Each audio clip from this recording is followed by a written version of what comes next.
Bro.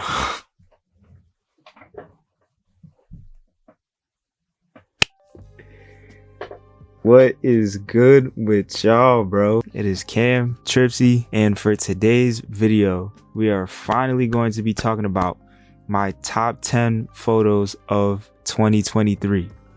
Bro, I've been working on this list for so long, like I couldn't come up with a top 10 in the order I liked for like 3.5 to 4 days. The amount of times I took frames out, put frames back in, changed the order of where certain frames were, and etc, etc. Long story short, bro, I'm just happy I finally got it done. I'm also really excited to make this video as well because I feel like things like this are really important. For people that do watch my videos and do tune in every time I drop, you know, I always like to critique every single thing I do. I always like to do a critique at the end, and even though this isn't necessarily a critique, more so just an observation of the best photos I think I took this year, 5-10 years from now, I'll be looking back at this laughing at myself thinking that this was really good. But that's really the point. As much as it's good to look at what we did wrong, we as in me, I also feel like it's good to highlight some things as well. So yeah, all in all, I'm just really excited for this. And yeah, bro. I think I did this last year, I don't remember, but I'd like to throw an honorable mention out there. So for my honorable mention, this pic is a lot different from the other pics you'll see on this video. This picture is very different in terms of meaning and aesthetic. It is a picture of a group of young black men who are Kappas from the United States Military Academy. So I do have a connection with this school. I'm not really gonna get too deep into the story, but due to some unfortunate circumstances, I was no longer able to continue my academic journey at the academy. But with that being said, I was there long enough to know and understand the struggles of being a person of color, you know, and just the things you have to overcome as a cadet overall before even being a black man or a black woman in this type of setting is something that's a lot more difficult than people know or recognize. And to be chosen by my good friend Juwan to be able to document these young men as they start their journey as Kappas and as some of them cross the finish line as Kappas was just something that meant a lot to me. When I first took these photos, you know, I thought nothing of it. I just thought it was regular documentary work. But as time went along, as I was looking back and reflecting, this photo is really, really important. And I really felt like I needed to single this photo out. They also got put on Watch the Yard too, which was pretty cool. Something that I was very proud of as well. Shout out to my good friend Juwan for the opportunity. Shout out to the guys for letting me do this as well. I really appreciate it. They liked the photos. It got put on Watch the Yard. They look good. I love the way it looks. Long story short, perfect honorable mention. So for number 10, I'm gonna go with when I did the Peaceful People varsity jacket shoot. This photo in particular, feel me, like for the shoot, this was the money shot. This photo was just a money shot, bro. Honestly, like this photo started off this set. This photo got people's attention, and this was Splurge's idea. He was the one that put the chain on there and put the hat on there as well. I believe the hat was a sample. I really feel like this photo in particular really does capture a lot of the essence that he wants out of his brand, like just the swag to it, and like it doesn't really look like she stopped and posed like that because she really didn't. This was one of those movement shots that just came out like she was just moving around playing with the chain. There's other photos of her with the chain on, you know, where she's just like moving around, just doing her thing, and this was just the shot. Like this one just came out fire. Yeah, long story short, like this one definitely had to be on the list. I almost didn't put this one on the list, but that would have been a little crazy because even the details in this one are too fire. The pearls leading up to the chain, the watch, you can't even see the front of the watch, but the watch, then the varsity jacket, then the hat, like bro, it just all made sense. This photo is really just one of those ones for sure. And we only had number 10. So for number 9, I had the photo of Dior for the Crude White Denim lookbook. This photo in particular, yet again, was another opener.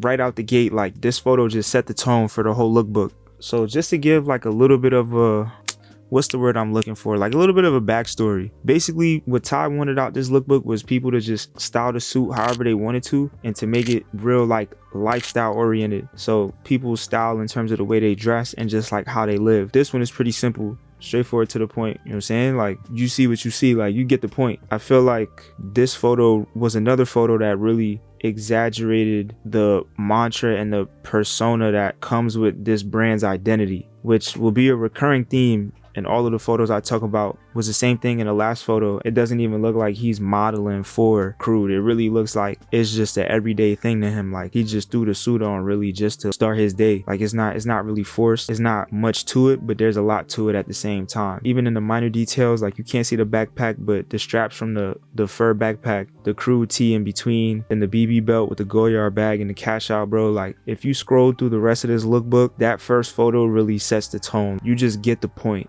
And yeah, that's for number 9. For number 8, this photo hasn't even released yet.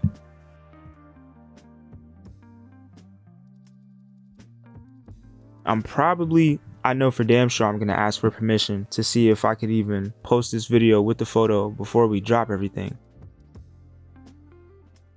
And this one just had to be on my top 10. Next, for number 7, going back to my biggest shoot of the year. We were lucky enough to have a model named Gio come to our studio and shoot a lookbook from our boy Ty's brand, Crude Worldwide. That shoot was cool, and that shoot was interesting because, as some people may know, I don't really shoot in the studio too often, but that was one of the few studio shoots I did this year, and that one is definitely one of my favorite ones.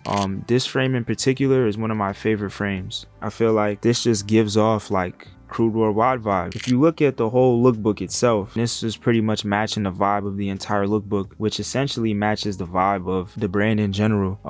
This photo in particular just kind of really gives that off a lot. This is just one of those ones. This photo in particular is one of my favorite photos of the year for sure, and over time it's grown to be my favorite one out the set. For number 6, we got my boy Asari. The homie Asari was willing to give me a look from my project Fashion and Nature, which is a personal project of mine that I just work on the side outside of all the client work. There's one frame in particular that I got with him that has been one of my favorite frames throughout the entire project. Yeah, this photo is just like, I don't even need to speak too much for this photo. I haven't even released this yet. I haven't dropped this. If you're watching this video, you'll be able to see it.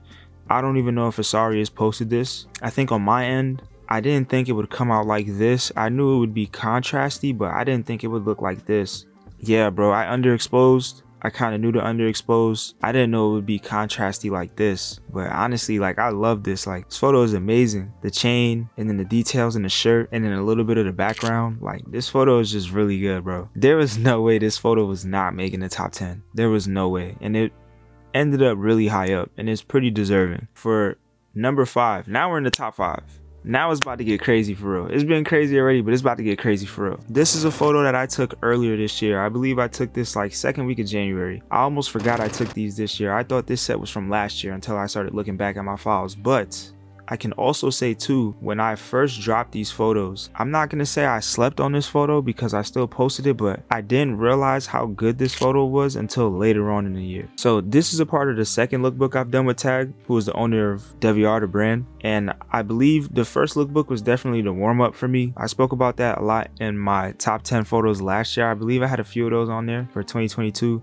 But this was the one lookbook we did in 2023, and I believe this lookbook was really the kickstart of me expanding and really finding my style, even when I didn't fully understand it. Finding ways to create unique pictures and in a subtle way add the pieces into them. I feel like this whole lookbook was that, where the photos really tell a story for the clothes. If you looked at this whole set and you swipe through this whole set, you'd be able to quickly understand that the whole lookbook has a certain meaning and vibe to it. The reason why this photo sticks out to me in particular is because of the way the chains are hanging off her neck. That is something that I kind of just thought of on the fly. When I was looking at my camera, I was like, okay, you know, this is cool. When I edited it, I liked it a little bit more, and I was like, nah, this is hard. But now looking back at it, like, this one's the one, bro. The shotgun is a BB gun. Please don't think that's a real shotgun. There's no way we're walking around with real shotguns. But the way I was able to add the chains into this frame while being able to maintain a story in terms of this photo to the rest of the photos in the lookbook is something that I'm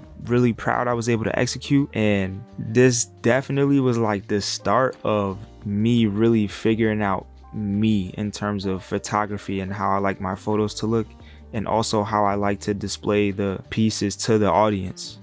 For number 4, this photo, yeah, nah, I don't even know what to say, bro. I ain't even gonna lie. Like, I'll just start off with how this photo came about. So basically, long story short, right, I'm working on a project. I explained that already. So my boy Kelp was willing to do this project. Love his style, love the way he dresses. All in all, besides all that, just a really good person, very good character. If you happen to be watching this, bro, shout out to you. Thank you for even being willing to do this. He pulled up with another one of his friends named Aaron. We're walking along Morningside Park. I'm not necessarily fetching for spots, but I'd like to get a few more photos of them because I had a few more ideas, but this was completely out of what I thought I'd ever expect. I just found this little lane in this little alleyway. And yeah, I just told bro, I was like, yo, stand there, that looks mad cool. When he got to that point of the spot and he stood there, I was like, whoa, nah, this is crazy. And I muted him and I took the photo. Yeah, bro, I kind of knew it would look exactly like this. I just love this photo. The way he's standing, his demeanor, the alleyway, the way the leaves and the greenery kind of like just surround him and almost hug him in a way. There was also a pretty cool rock next to him that was in the middle of really high leaves. And I have another photo where him and Roxas are in the same frame. He's still at the end of the alleyway and Roxas is sitting on top of the rock. And it just looks really cool. Like if you look at the photo, you'll ask 1,000,001 questions. All in all, you get the point. Like this spot really worked out and this was the highlight of this shoot. This photo in particular really encouraged me to keep going with my project. When I got this back and I saw this one, I was like, yeah, nah, I really feel like I'm onto something. Yeah, after I got this photo, I really dedicated myself to my project and I just continued shooting from there. Now for top 3. So for number 3, this one shouldn't be a shocker. Some of y'all probably thought this was going to be number 1. I don't think anybody that really knows me thought this would not be on the list. I don't really need to do too much explaining for this, but I'm gonna do it anyways. So long story short, local brand called Avert. My good friend Karan is tapped in with them. Karan has probably been mentioned in almost every single one of my YouTube videos. I say that every single time, but it's the truth. Shout out to you, bro. To make a short story shorter, he's tapped in with them, had modeled for them before. I had just heard about it, didn't really know what was up. He tells me, hey, they got hoodies on the way. So I'm immediately like, yo, tell them bring hoodies, let's shoot. To make a short story shorter, pink was the first color he got. And I wanted to do a sunset shoot. I felt like a sunset shoot would be perfect for the color and the tone of the hoodie when I saw it. And I wasn't wrong. I will admit, it was a pretty cloudy day and I did enhance the sunset a little bit, but it's really not too far off from what was showing. I really just exposed for the background. Obviously I used lighting. I really just used one strobe though. That was it. Immediately out the camera, I knew this was the one. Yeah, once I got this photo, I knew I had something good. Again, as I've been stating throughout the whole video, that photo with the chains really kick-started me getting to this point by like the middle of the summer. Even towards the end of the year with the work I've been doing now. Creating a voice for the pieces and just establishing a look for the clothes is something that I just enjoy doing so much, and it's something that I'm good at. Now for number 2, the last and final frame from our project. Shout out my boy DP, my good friend Dylan. He also was another person that agreed to be a part of my project. Me and him both went out to Central Park to shoot and we got this amazing photo. Yeah, I don't really need to speak for these photos. I don't need to speak for these photos, bro. Like this is just top 3 for sure. Whether 3, 2, or 1, it doesn't even matter at that point. Yeah, bro. And shout out to DP. If you are watching this, bro, thank you for real. Cause bro also came all the way from Philly and was willing to do 2 different looks with me for this project, which I really do appreciate. But this one is for sure. This one and the photo of Kelp and the photo of Asari are top 3 photos from the project and definitely deserve to be on this top 10 list. And now for number 1. I feel like not everybody's gonna agree with this, but I really don't care, bro, because I really love this photo. And my number 1 photo of 2023 is another photo from the Avert hoodie lookbook that we did, but this is one of the gray hoodie. So again, like I've said, with every other lookbook photo, this year I experimented a lot, I took risks, and I really took the time to give these pieces a voice and to establish a look and a style in my work that's very particular to me and adds value to the brand. This photo is something that I know derives from my childhood and why I even started photography in the first place. Just the character and bro, I don't even know, bro. Like this photo has so much character to it. It has so much flow to it. It just gives the hoodie like life. Being able to really give these pieces an identity is so important when it comes to shooting these things, and I feel like this photo just did that perfectly. Small backstory for this one. I was like, this tree looks really interesting, but then I told him to climb through the tree, and I snapped like 5 or 6 photos of him climbing through the tree, and then this one just happened to be the one that I like. And immediately off rip, when I was editing this, I was like, this is my favorite photo so far of the year. I do think the one in the pink hoodie has that, I don't want to say it factor, but that photo is quick to catch people's eyes. So it's very Like, it was very easy for me to put that one first to lead people into this one. But for that photo or for this photo, just the way you create a story for the clothes and the way I was able to give the hoodie life in this photo is just something that I truly admire. Even though I did it myself, I just got to keep it 100, bro. Like, I really did that for this one, and this is definitely my favorite photo of 2023. And yeah, bro, that's pretty much it. Like, I'm not even gonna lie, this was a really good year, a very experimental year. Did a lot of different things. As you can see, nothing looks the same. Maybe the color grading and the colors out the camera because I'm shooting with the same camera, but nothing looks the same, man. Everything has its own character and its own identity. So yeah, that's it for me, bro. That is my top 10 of 2023. Super excited to make this video. I can't wait to edit it. And yeah, bro, thank you for watching this far. I appreciate y'all. Thank y'all so much, man. Thank y'all so much. Appreciate all the support this year. More videos will be coming next year. And thank you, bro. For real. Appreciate y'all.